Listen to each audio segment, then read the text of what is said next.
आज सुबह Indian air force ने आतंकी संगठन जैसे मोहम्मद के आतंकी कैंप को निशाना बनाते हुए हमले किए। एयरफोर्स ने इस एयर स्ट्राइक में मिराज विमानों का इस्तेमाल किया। क्या आपको बात पता है? क्या आप जानते हैं कि आखिर मिराज के वाहनों को कहां से लाया गया था? इस विमान की कीमत क्या है और इस विमान की क्या क्षमताएं और ताकत है? आइए चलिए हम आपको बताते हैं कि मिराज कहां से लाए गए थे। फ्रांस की डसॉल्ट से मंगाए गए थे मिराज 2000। डसॉल्ट कंपनी फ्रांस की है, जिसे आज देश का बच्चा बच्चा जानता है, क्योंकि रफाल विमानों का समझौता इसी कंपनी के साथ हुआ था, जिस पर काफी विवाद चल रहा है।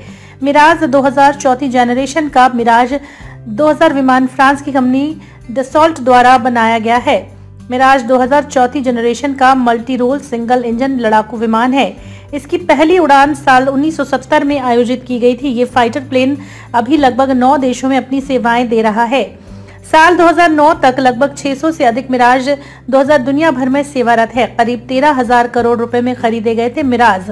भारतीय वायुसेना द्वारा संचालित लगभग 51 मिराज 2000 विमानों के एक बेड़े को उन्नत करने के लिए फ्रांस से $1.9 बिलियन का समझौता हुआ था। जून 2011 में ये घोषणा हुई थी कि सुरक्षा पर कैबिनेट समिति ने भारतीय वायुसेना के मिराज 2000 के उन्नयन पर विचार करेगी, जिसके बाद ये समझौता किया गया। सबसे पहले डसॉल्ट से 2 विमान खरीदे गए थे, जिन्हें बाद में हिंदुस्तान एयरोनॉटिक्स लिमिटेड द्वारा अपग्रेड किया जाना था। ये वही HAL कंपनी है जिसे रफाल डील से बाहर कर दिया गया था। क्या है मिराज की खासियत? मिराज 2000 में उन्नत एवियोनिक्स, RDY रडार और नए सेंसर और कंट्रोल सिस्टम्स यूज किए गए हैं।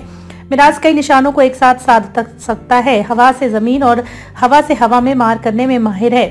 ये पारंपरिक और लेजर गाइडेड बम को गिराने में सक्षम है। मिराज 2000 सिंगल सीटर और 2 सीटर मल्टी रोल फाइटर के रूप में भी उपलब्ध है। इस विमान के कॉकपिट में नियंत्रण के लिए थ्रोटल और स्टिक का प्रयोग किया जाता है। मिराज 2000 में Thales VEH 3020 head up display और 5 cathode ray tube multifunctional. Miraj 2000 में हथियारों को ले जाने के लिए 9 हार्ड पॉइंट दिए गए हैं, जिसमें 5 प्लेन के नीचे और 2 दोनों पंखों के तरफ हैं। सिंगल सीट संस्करण भी 2 आंतरिक हैवी फायरिंग करने वाली 30 मिमी बंदूकों से लैस है। हवा से हवा में मार करने वाले हथियारों में multi gate air to air intercept और कॉम्बैट मिसाइलें शामिल हैं। तो कैसी लगी आपको ये खबर? कमेंट करके जरूर बताएं।